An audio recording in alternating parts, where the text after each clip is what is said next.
Chama cha Demokrasia na Maendeleo Chadema kwa masikitiko makubwa kinapenda kuwatangazia na kusikitika kifo cha Susan Dani Maradufu ambaye ni dereva wa makamu mwenyekiti bara Mheshimiwa John Heche. Susan amekutwa amefariki leo asubuhi Jumatano Julai 1, 2026 katika chumba cha wageni huko Kigoma mjini. Moja kwa moja tupate kusikia undani wa taarifa hii ambapo wamezungumza Chadema wenyewe kuhusiana na kifo hichi. Kwa masikitiko makubwa sana, nipende kuwajulisha kifo cha dereva wa makamu mwenyekiti wa chama chetu ndugu Susan Dani Maradufu ambaye leo asubuhi hapa mjini Kigoma amefariki dunia.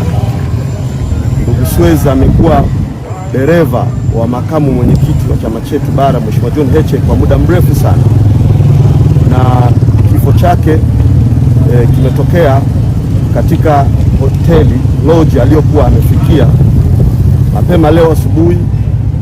Wenzake pamoja na makamu mwenyekiti mwenyewe Heche walijaribu kumpigia simu, hakuweza kupatikana, na tulipomfuata hapa tulikuta mlango umefungwa, na ndipo tulipochukua hatua ya kulijulisha jeshi la polisi.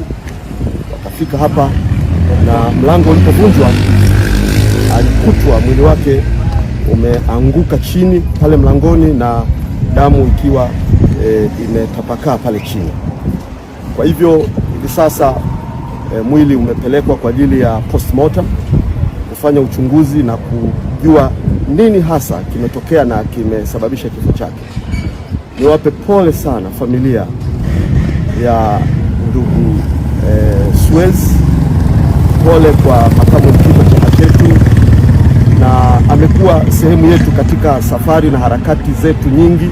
Kwa hiyo amekuwa sehemu ya familia ya wanachadema. Hivyo niwape pole wanachadema wote na Watanzania wote ambao wanatutakia mema.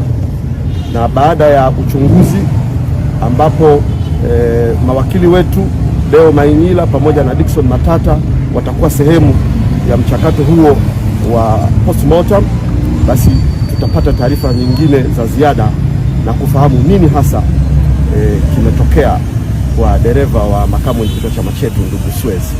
Mungu awabariki na niwatakie na kuombea faraja ya Mungu katika kipindi hiki cha huzuni kubwa.